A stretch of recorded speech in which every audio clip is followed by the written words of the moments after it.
அனைவருக்கும் வணக்கம். கற்போம் வாருங்கள் சேனலில் இன்றைக்கி நம்ம பார்க்க போகிற தலைப்பு விருத்தி உரையின் இலக்கணம்.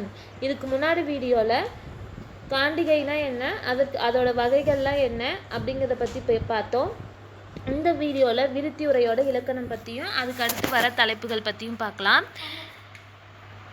சூத்திரத்து உட்பொருள் அன்றியும் ஆண்டைக்கு இன்றியமையாமை யாவையும் விளங்க தன்னுரையானும் பிற நூலானும் ஐய மகள ஐங்காண்டிகை உருப்பொடு மெய்யினை எஞ்சாது இசைப்பது விருத்தி. சூத்திரத்து உட்பொருள் அன்றியும் அப்படின்னா சூத்திர பொருளை விளக்குதல். சூத்திரத்து உட்பொருள் அன்றியும் அப்படின்னா சூத்திர பொருளை விளக்குதல். ஆண்டைக்கு இன்றியமையாமை யாவும் விளங்க தன்னுரையானும் பிற நூலானும் ஐயம் அகல அப்படின்னா அந்த இடத்துக்கு தேவையான பொருள்களை தன்னோட நூலை கொண்டோ இல்லை பிறரோட நூலை கொண்டோ ஐயம் நீங்கள் தெளிவுபடுத்தணும். இப்போ ஒரு டவுட் வந்துருச்சுன்னா அந்த டவுட்டை ஒன்று தன்னோட நூலில் இருக்க எடுத்துக்காட்டை வச்சு விளக்கணும், இல்லைன்னா மற்றவங்க நூலை பயன்படுத்தினாச்சும் அந்த ஐயத்தை நீக்கணும் அப்படின்னு சொல்லியிருக்காங்க.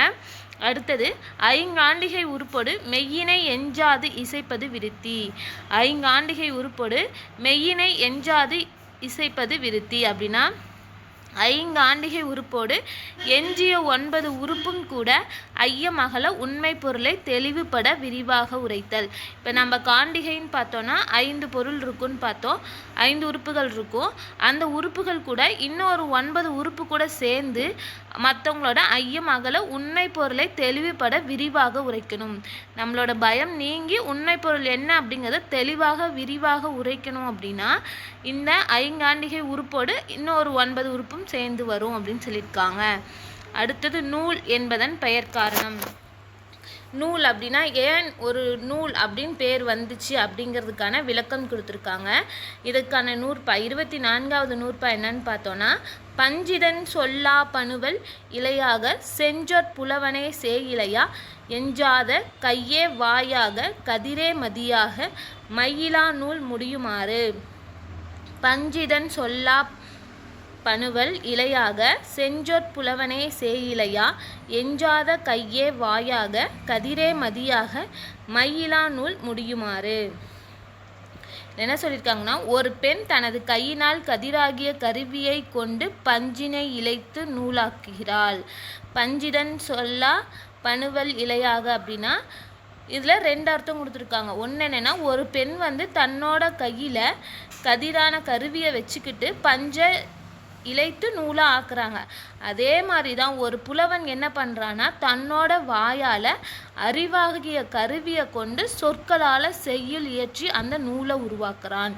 அதான் செஞ்சொற் புலவனே சேயிலையா எஞ்சாத கையே வாயாக கதிரே மதியாக.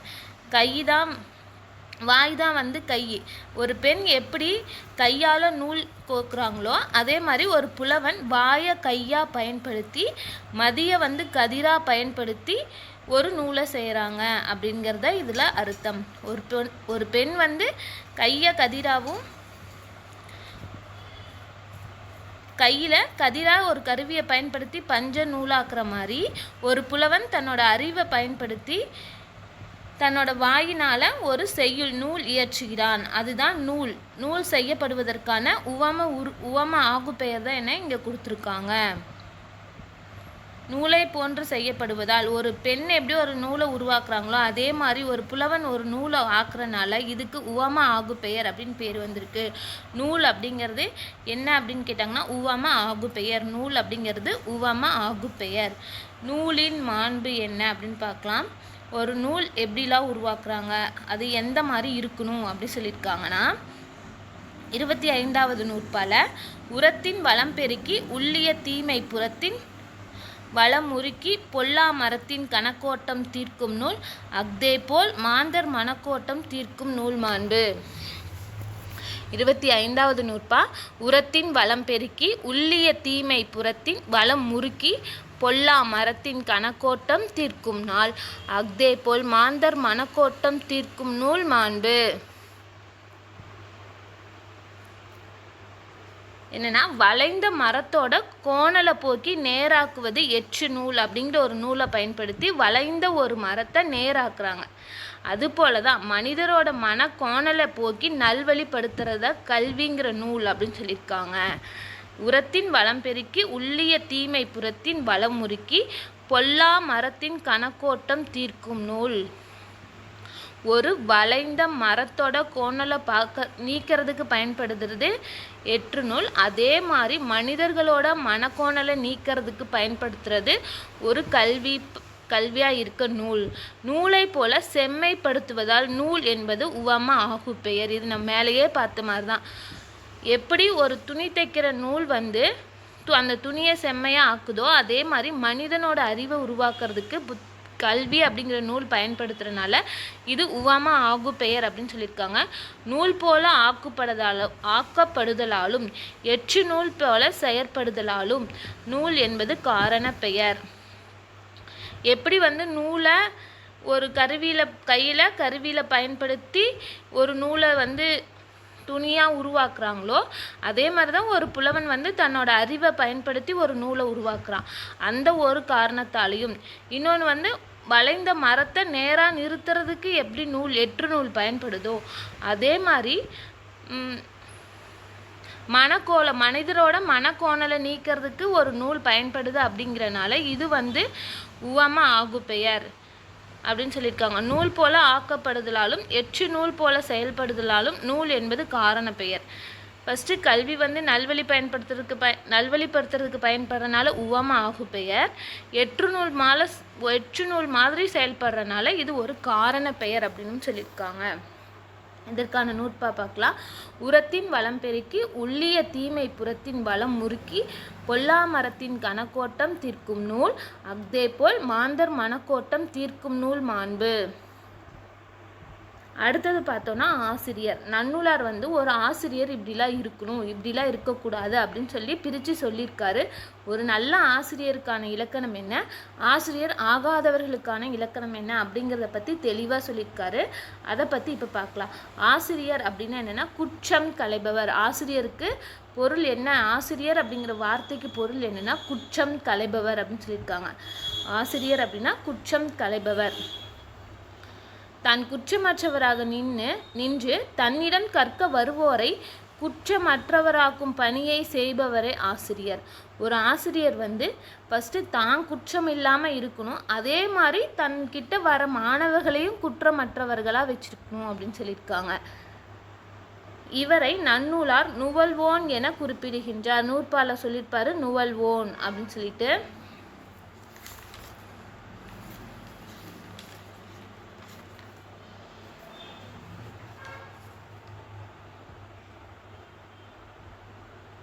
நன்னூலார் ஆசிரியரை நுவல்வோன் அப்படின்னு குறிப்பிடுவார் அப்படின்னு சொல்லியிருக்காரு. இப்போ எக்ஸாமில் நன்னூலார் ஆசிரியரை எப்படி குறிப்பிட்டிருக்காருன்னு கேட்டாங்கன்னா நுவல்வோன் அப்படின்னு சொல்லணும். இதற்கு சொல்லுவோன் என்பது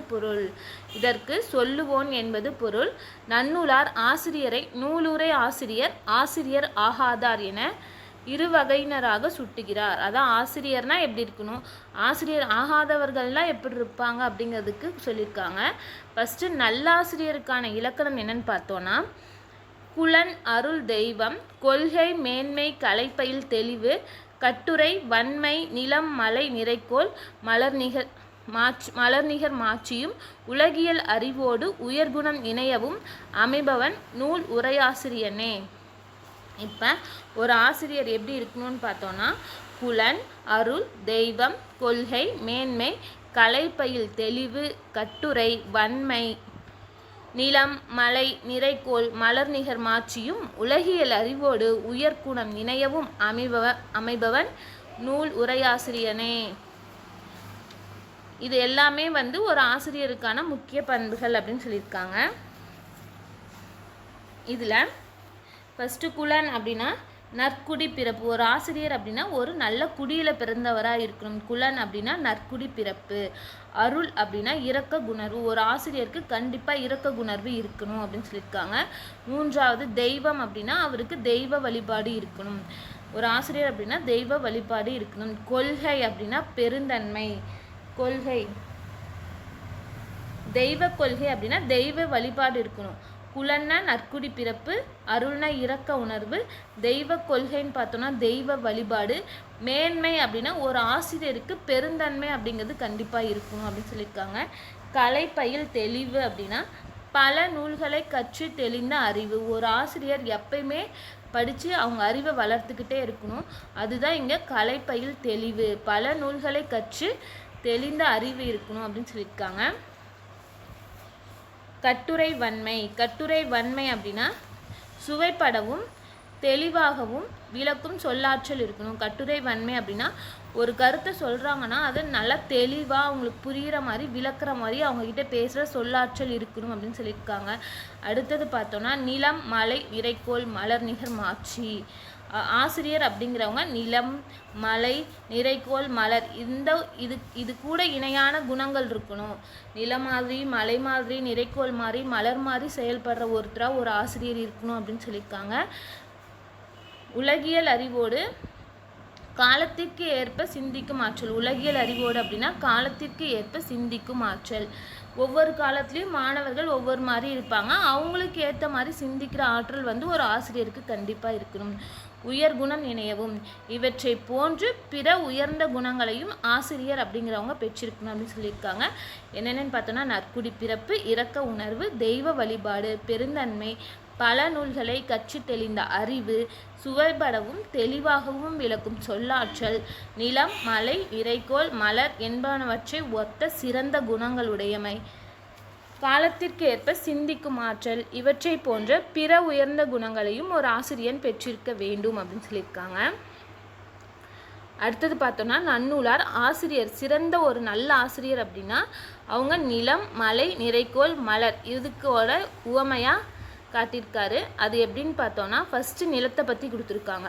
நிலத்தின் மாண்புகள் என்னென்னு பார்த்தோன்னா தெரிவரும் பெருமையும் திண்மையும் பொறையும் பருவ முயற்சி அளவிற்பயத்தலும் மருவிய நன்னில மாண்பாகுமே. ஒரு நிலத்தோட பெருமை திண்மை பொறை பருவ முயற்சி அளவிற்பயத்தலும் மருவிய நன்னில மாண்பாகுமே. இதெல்லாம் ஒரு நிலத்தோட மாண்பு. அந்த மாதிரி தான் ஒரு ஆசிரியரும் இருக்கணும் அப்படின்னு சொல்லி ஒப்பிட்டு சொல்லியிருக்காரு. எப்படி சொல்லியிருக்காருன்னா நிலம் அப்படிங்கிறது பார்த்தோன்னா ஓரிடத்தில் நின்று அளவிட முடியா உருவ பெருமை உடையது. நிலம் அப்படிங்கிறது எல்லை இல்லாமல் இருக்கும்.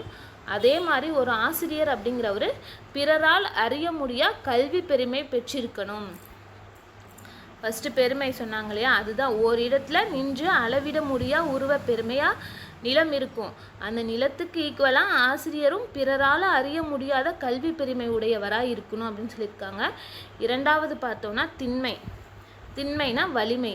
நிலம் எவ்வளோ பொருள் வச்சாலும் கலங்காது, அதை ஏற்றுக்கும். எவ்வளவு சுமை ஏற்றியும் கலங்காது. அதே மாதிரி தான் ஒரு ஆசிரியர் எத்துணை பெரிய கல்வியாளன் வரினும் கலங்காது வாதம் புரிதல்.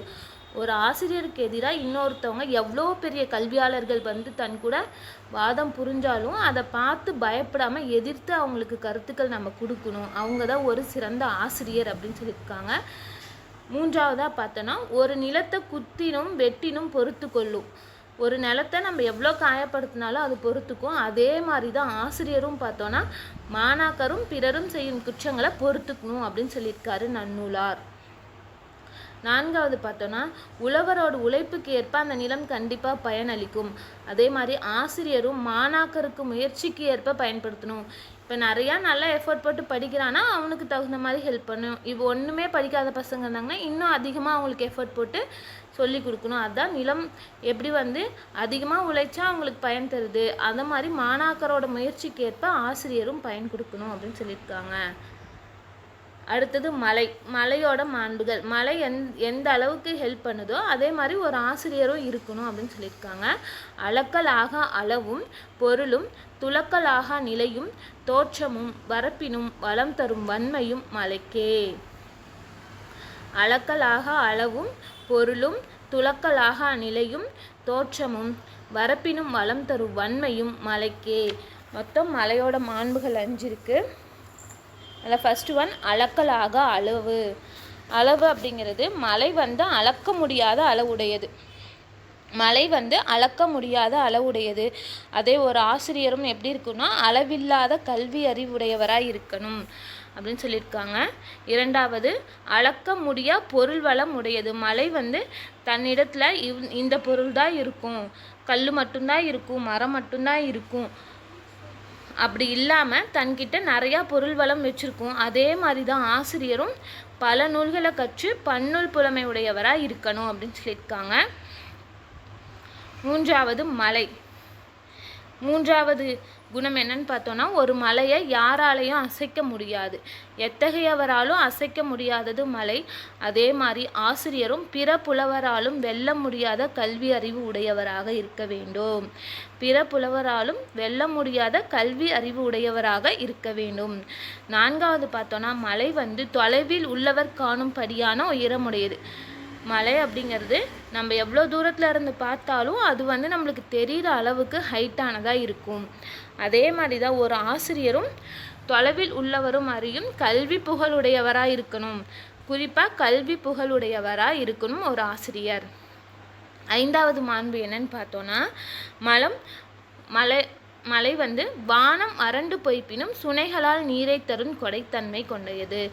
வானத்திலேருந்து மழை பெய்யினாலும் தன்கிட்ட இருக்க சுனைகள் மூலமாக அது என்ன பண்ணும், நீரை தரும். அதே மாதிரி ஒரு ஆசிரியர் என்பவர் தான் வறுமை அடைந்தாலும் மாணவர்களுக்கு கல்வி கொடுக்கும் வல்லன்மை உடையவராக இருக்கணும். தான் வறுமை அடைந்தாலும் மாணவர்களுக்கு கல்வி கொடுக்குற வல்லன்மை இருக்கணும் அப்படின்னு சொல்லியிருக்காங்க. அடுத்ததான் ஆசிரியருக்கு இணையாக சொல்கிறது நிறைக்கோள். நிறைக்கோள்னா தராசு. தராசோட 2 பண்புகள் சொல்லியிருக்காங்க. அதில் எப்படி ஆசிரியருக்கு ஒத்து போகுது அப்படின்னு பார்க்கலாம். 28வது நூற்பா, ஐயம் தீர பொருளை உணர்த்தலும் மெய்நடு நிலையும் மிக நிறைக்கோர்க்கே. நிறைக்கோர்க்கே. ஐயம் தீர பொருளை உணர்த்தலும் மெய்நடு நிலையும் மிக நிறைக்கோர்க்கே. நிறைகோள் பார்த்தோன்னா, பொருளின் அளவை ஐயம் தீர தெளிவாக காட்டும். தராசு அப்படிங்கிறது ஒரு பொருள் வந்து எவ்வளோ அளவு இருக்குங்கிறத தெளிவாக காட்டும். அதே மாதிரி தான் ஆசிரியரும் கல்வியை பயம் இல்லாமல் மற்றவங்களுக்கு கற்றுக் கொடுக்கணும் அப்படின்னு சொல்லியிருக்காங்க. தராசு வந்து எப்படி பொருளோட அளவை தெளிவாக காட்டுதோ அதே மாதிரி ஆசிரியரும் மாணவர்களுக்கு பயம் இல்லாமல் கற்றுக் கொடுக்கணும். அதே மாதிரி நிறைக்கோள் அப்படிங்கிறது எப்பக்கமும் சாயாமல் நடுவில் நிற்கும். அதே மாதிரி ஆசிரியர் தனக்கு பிடிச்சவங்க பிடிக்காதவங்க அந்த மாதிரி வேண்டியவர் வேண்டாதவர் என்று எவர் பக்கமும் சாயாது நடுவில் நின்று கற்றுக் கொடுக்கணும் அப்படின்னு சொல்லியிருக்காங்க. அடுத்து பார்த்தோன்னா, ஆசிரியருக்கு இணையாக நல்லாசிரியருக்கு இணையாக மலரை சொல்லியிருக்காங்க. மலரோட மாண்புகள் என்னென்னா, 30வது நூற்பால மங்களமாகி இன்றியமையாது யாவரும் மகிழ்ந்து மேற்கோள் மெல்கி பொழுதின் முகமலர் உடையது பூவே. மங்களமாகி இன்றியமையாது யாவரும் மகிழ்ந்து மேற்கோள் மெல்கி பொழுதின் முகமலர் உடையது பூவே.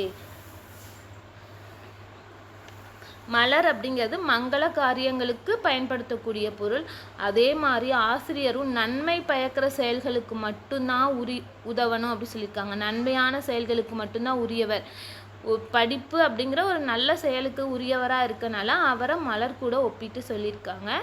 2வது பார்த்தோன்னா, மலர் தானின்றி எச்செயலும் நடைபெறா சிறப்புடையது.